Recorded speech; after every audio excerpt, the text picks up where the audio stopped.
Hola, bienvenido a un nuevo vídeo de nuestro canal Costes y Presupuestos. Vamos a analizar en este caso el apalancamiento financiero.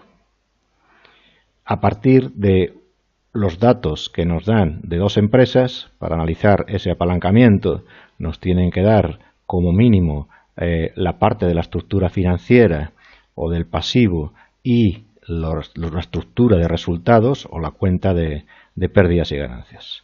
En este caso vemos que tenemos dos sociedades. Por un lado, la sociedad A tiene recursos propios 90.000 y recursos ajenos 60.000. La sociedad B tenemos 120.000 euros de recursos propios y 30.000 de recursos ajenos. Por otro lado, la estructura de resultados de cada una de las dos sociedades. Vemos cómo, en primer lugar, partimos del beneficio antes de intereses e impuestos, coincide con el apartado A1 del Plan General Contable. Otras veces lo veremos como BAIT en referencia a tasas o taxes en inglés. Restamos los gastos financieros o esos intereses sobre el pasivo, en este caso nos dicen que es el 10%, y tendremos el BAT o el BAI, el beneficio antes de impuestos, que coincide con el apartado A3. Después le restamos el tanto por ciento de tipo impositivo sobre el impuesto de beneficios, en este caso es el 35%, y nos da ese beneficio después de impuestos que coincide con el apartado A4 del Plan General Contable. Bien, pues pasamos ahora a analizar las rentabilidades de estas dos empresas. Rentabilidad en sentido amplio sabemos que es resultado respecto a la inversión, pero hay muchos tipos de rentabilidades en referencia a los datos que pongamos en esa fórmula.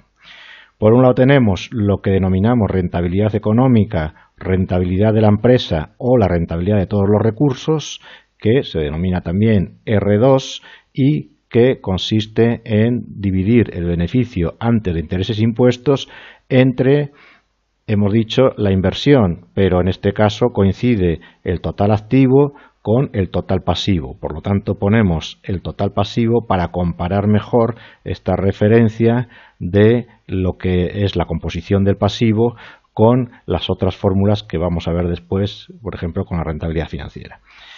Entonces, si el dato que tenemos es el total pasivo, pues lógicamente es igual que el total activo y pondremos ese total pasivo. En el caso de la sociedad A, vemos que ese beneficio antes de intereses e impuestos 28.000, dividimos entre 150.000 y eso nos da el resultado de un 18,7%. Esa es la rentabilidad económica de la empresa A. De la misma forma hacemos con la empresa B. Se pone beneficio ante intereses e impuestos porque en la rentabilidad económica no influye o no se tiene en cuenta cómo están financiados esos bienes, no se tienen en cuenta, se mira solo ese beneficio antes de intereses e impuestos.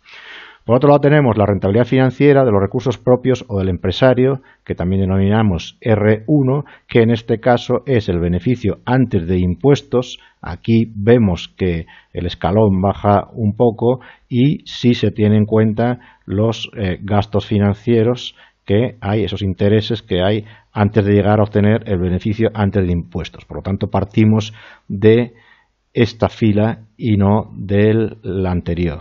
Entonces, en este caso es 23.000 dividido 90.000. En este caso dividimos el beneficio antes de impuestos entre los recursos propios exclusivamente. Y esto es lo que denominamos rentabilidad financiera de los recursos propios o del empresario.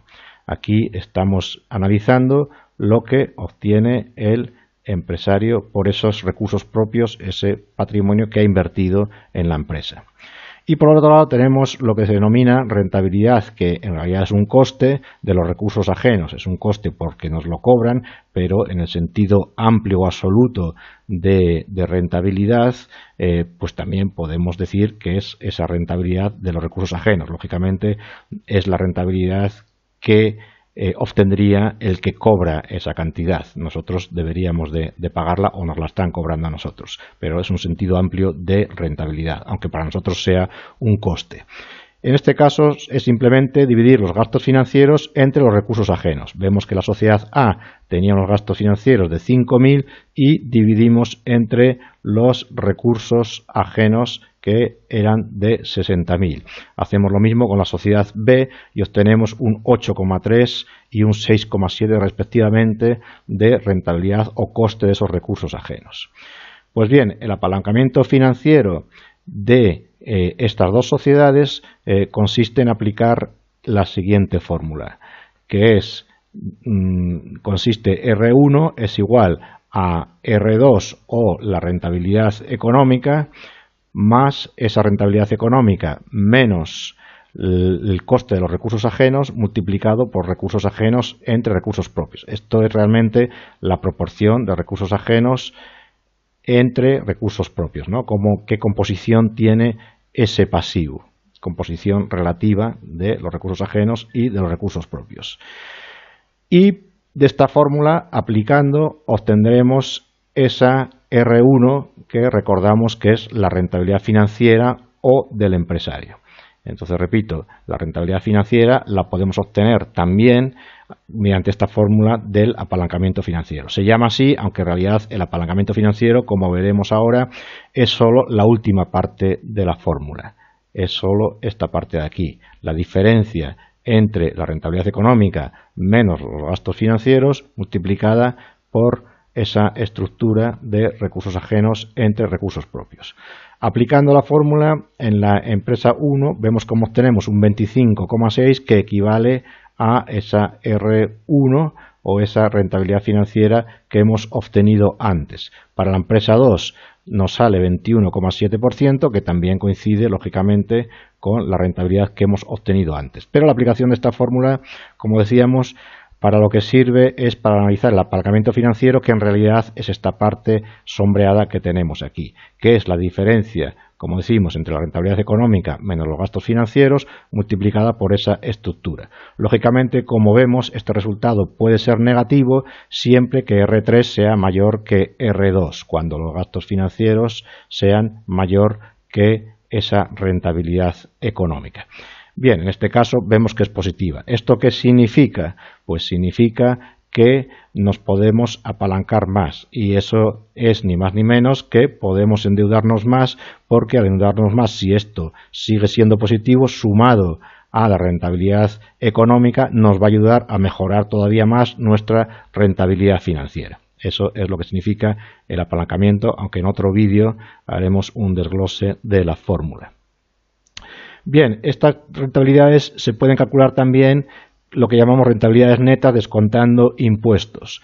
Esto significa aplicar las mismas fórmulas, pero teniendo en cuenta que de forma neta después de impuestos. Por lo tanto, la rentabilidad económica, lo que hacemos es, recordamos que antes habíamos tomado el BAI, el beneficio antes de intereses e impuestos, y ahora lo que hacemos es recoger el beneficio después de impuestos, pero le sumamos los gastos financieros multiplicado por 1 menos T, porque esto no es ni más ni menos que el ahorro que tenemos debido al efecto del impuesto sobre beneficios, en el impuesto sobre beneficios al deducirnos los intereses, ¿no? Porque realmente los intereses que nos cobran son deducibles luego en el impuesto sobre sociedades y entonces de esta forma, sumando, estamos recogiendo ese ahorro impositivo que hemos tenido debido a esos intereses. Aplicando las fórmulas nos da estos resultados: 12,1 para la sociedad A y 12,1 para la sociedad B. En este caso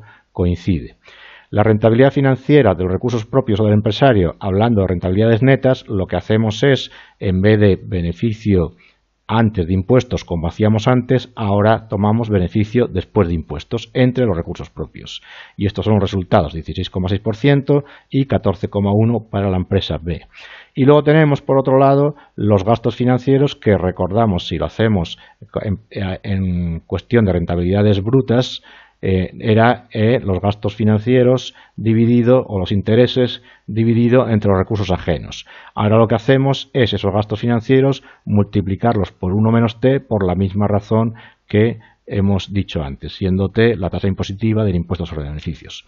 Los resultados que obtenemos son 5,4 y 4,3. Vemos que los recursos ajenos eran 60.000 en un caso y 30.000 en el caso de la sociedad B. Los apalancamientos pues lo hacemos de la misma forma, pero con estos resultados que hemos obtenido. Y seguimos viendo que el apalancamiento es positivo, este sería 4,48, es el apalancamiento, o sea, que es el resultado de esta última parte de la fórmula, multiplicar R2 menos R3 por recursos ajenos entre recursos propios, y vemos que sigue siendo positiva la rentabilidad financiera y coincide con la rentabilidad financiera que habíamos calculado previamente. Bien, si hacemos un cuadro resumen de todo esto, vemos cómo tenemos por un lado rentabilidades brutas, hemos dicho, y rentabilidades netas cuando hacemos los cálculos teniendo en cuenta el impuesto de beneficios o después de aplicar ese impuesto sobre beneficios. Y por otro lado tendremos esos tres tipos de rentabilidades que multiplicadas por esas dos formas de calcularla pues obtenemos 6 posibilidades.